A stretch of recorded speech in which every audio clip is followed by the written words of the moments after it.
Mhm. Bukod sa malalim ang iniisip 'no, medyo nakakahilong na parang pabalik-balik yung energy na maaaring yung iba 'no, hindi mapakali. Yung iba talagang literal na lakad ng lakad na umupo ka nga. Nihilo ko sa'yo, eh, So, yung iba literal na lakad ng lakad, yung iba naman may iniisip dito. Napakaseryoso ninyo dito sa bagay na iniisip ninyo and for some reason hindi ako nakakuha ng other topics like you're focusing only with one topic. Let us see what you're trying to figure out right in here because this looks like a puzzle to me. You're trying to figure out a puzzle or a palaisipan. So let us see. Okay, so if you're hearing some kind of noise sa aking background mga babes, no, yeah, there's a construction going on sa aking neighborhood. So just please bear with me na lang and thank you so much. Let's see.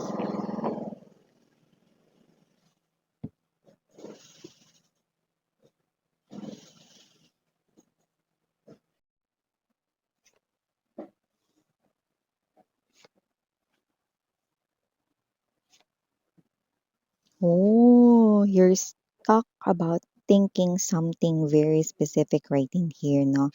It's all over your thoughts, Nasa energy mo very strongly or very heavily that you're thinking right here, no?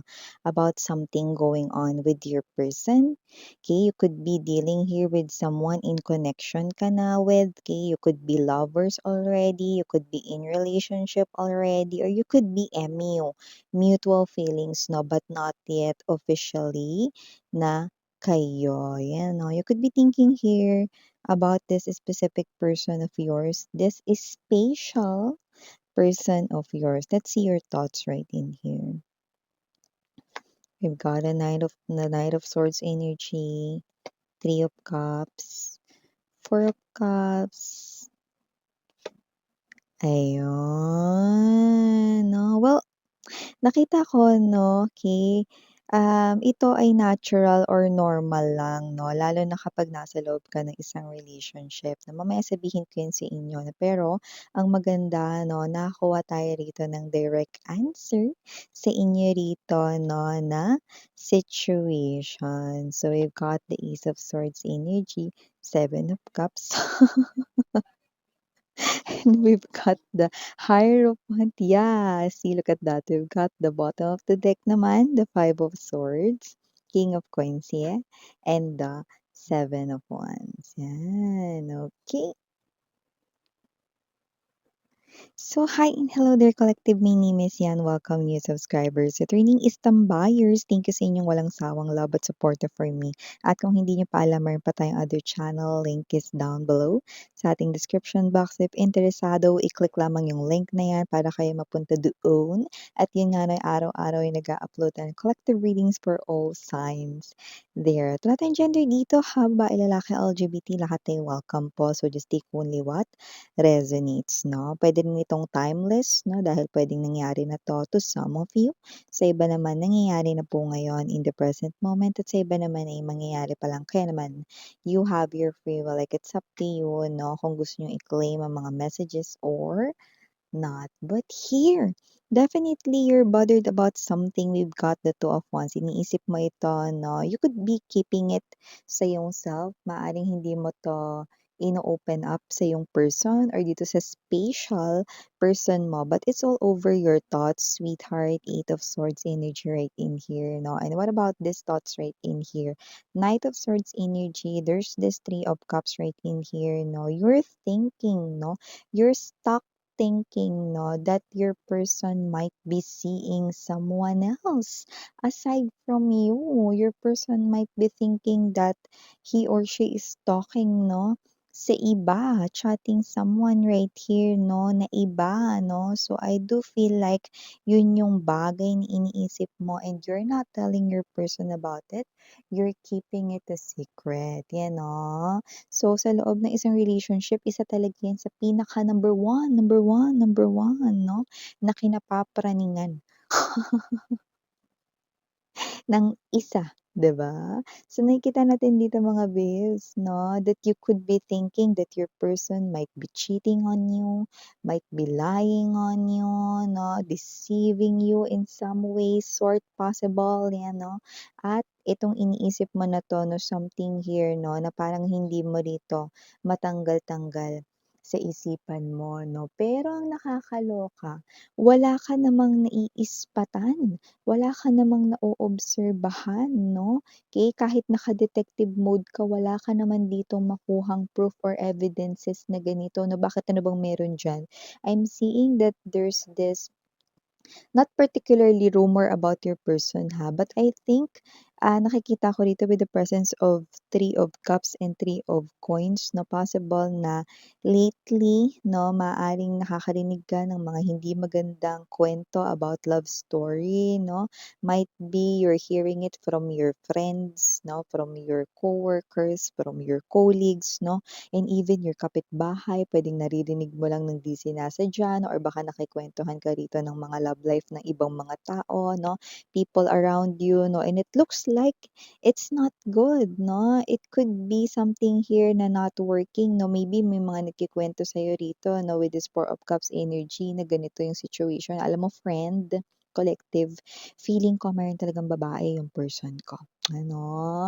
Alam mo pre, sa tingin ko niloloko ako ng girlfriend ko, 'yan oh, may mga gano'n 'no, and because you also have someone, sa iyong life 'no, maaaring ito ay naiisip mo din baka mamaya pati yung labidabs ko meron din.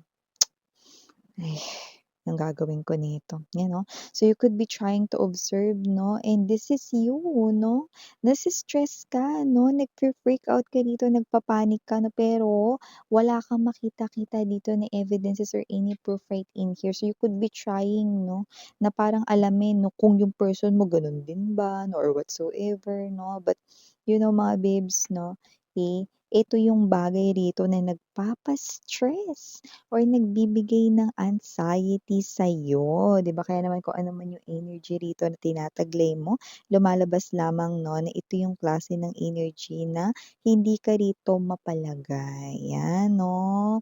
So, meron nga ba talaga rito mga babes 'no, na bagay na dapat mo ritong ipag-alala, ipangamba 'no, meron nga ba talaga rito mga bagay na dapat mo ritong, alam mo yon, pakaisipin talaga 'no, o isa lang itong parang bagay na guni-guni 'no, or parang dahil lang kasi may mga nangyayaring gano'n sa ibang mga tao 'no, feeling mo nangyayari na rin 'yun sa loob ng relationship mo or dito sa ka-deal mo nito or whatsoever, ganyan 'no. Yeah, you're hearing that song 'no, well, I love it 'no, okey. Yung song na yun especially 'no, tugma na tugma dito sa reading na 'to 'no, okey. "Wag ka ng mangangamba, pag-ibig ko'y ikaw, wala ng iba." You know, see? I don't know if that song is, Shamrock yung kumanta 'no, 'yan 'no. Shamrock, hindi ano 'no, Slapshot. Papuntang rock na naman ba yun, See, pag-ibig niya'y ikaw, 'di ba, wala ng iba, 'yan, oh. So, I do see that you're stressing about something na wala naman, 'di ba? Doesn't have to be that it's because it's happening with other people, it's also happening 'no, sa iyong life, 'di ba? Your person loves you so much at alam mo kung ba't ako natawa dito kanina? It is because with the Ace of Swords energy, Seven of Cups 'no, parang yung person mo nag-iisip din dito 'no, kasi medyo tahimik ka nowadays, medyo parang hindi ka masyadong as in nakikipag-usap sa kanya as sweet as before, parang medyo halata 'no, that you're bothered about something but you're not telling it 'no, sa kanya, okay? Because parang ikaw ito 'no na, kumukuha ka pa lang kasi ng evidences, ng proofs 'no, wala naman, 'di ba? So, you're stressing about nothing, sweetheart 'no? So, nakita natin dito that your person is also stressed. May nagawa ba ako? May kasalanan ba ako kay collective? 'Yan siya, oh. Parang teka isipin ko nga muna baka may na-mention ako, 'yan 'no, nagbabalik siya dito with the Seven of Cups energy, tinitingnan niya yung mga past conversations, nire-re-read niya 'yun. Binabasa niya ulit yung mga past convos ninyo 'no, kasi baka may nasabi siyang hindi maganda. Eh, wala naman 'no. Kaya yung person mo nai-stress din kasi parang napapansin niya rin 'no, nakakaiba ang kinikilos at galawan mo 'no. Puwede sigurong hindi mo siya masyadong pinapansin or pinapansin mo naman, pero iba, eh. Kasi nga yung pagka-sweet mo sa kanya, pagiging gentle mo 'no, sa kanya 'no, parang medyo nag-iba ng bahagya 'no, because you're hearing other people's love stories, 'di ba?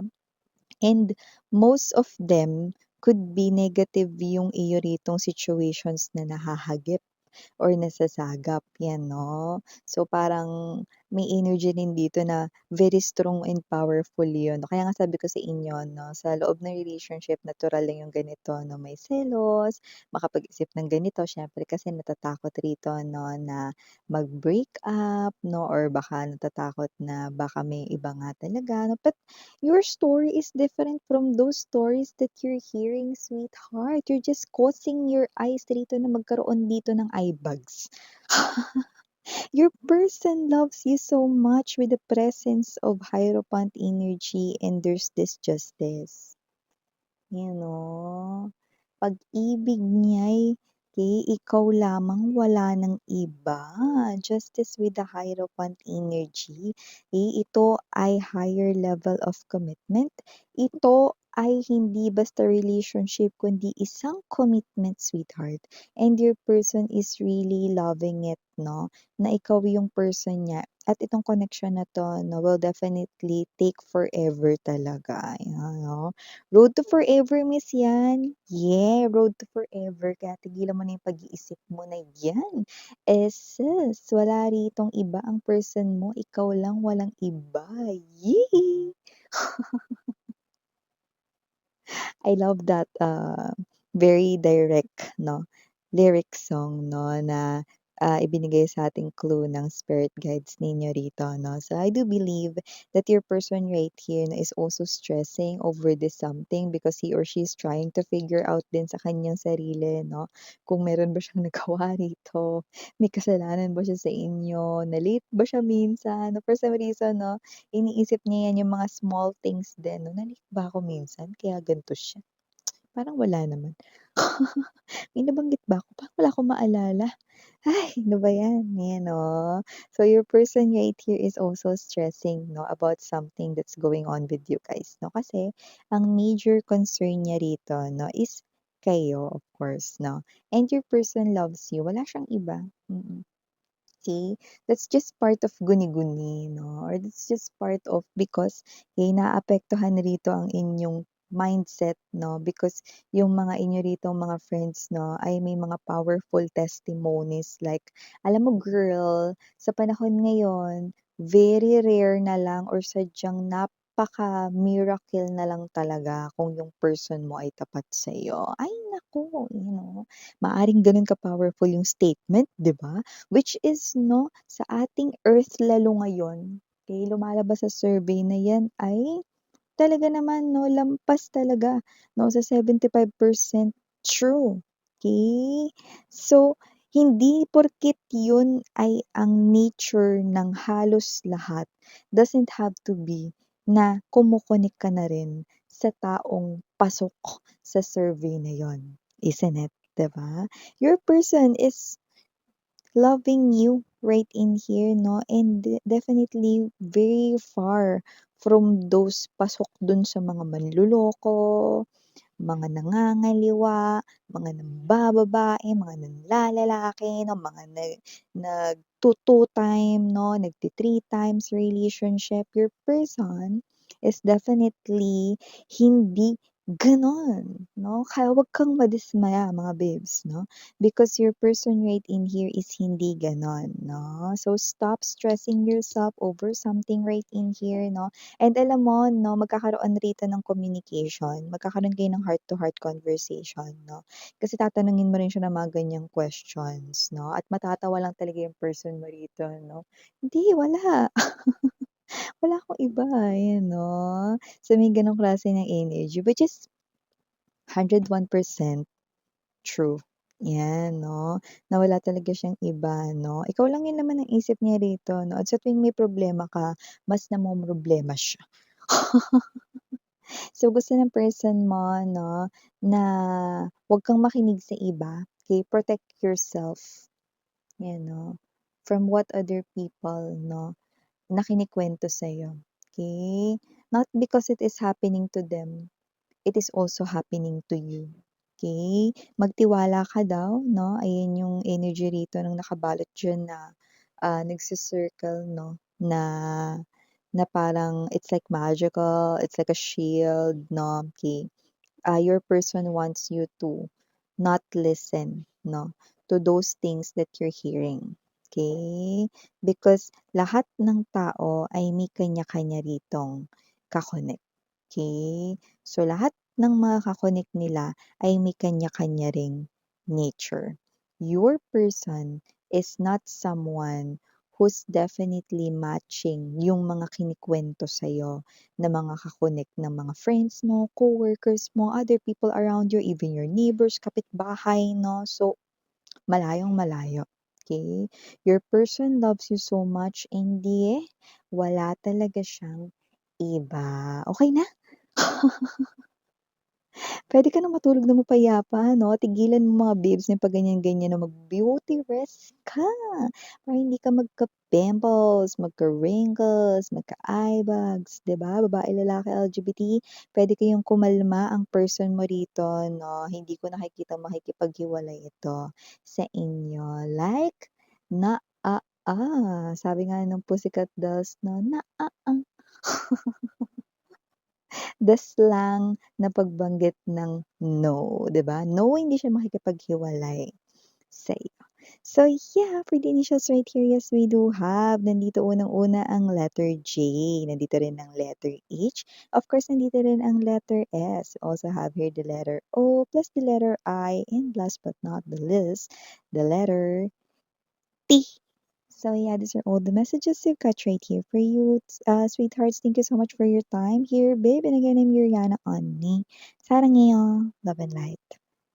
안녕.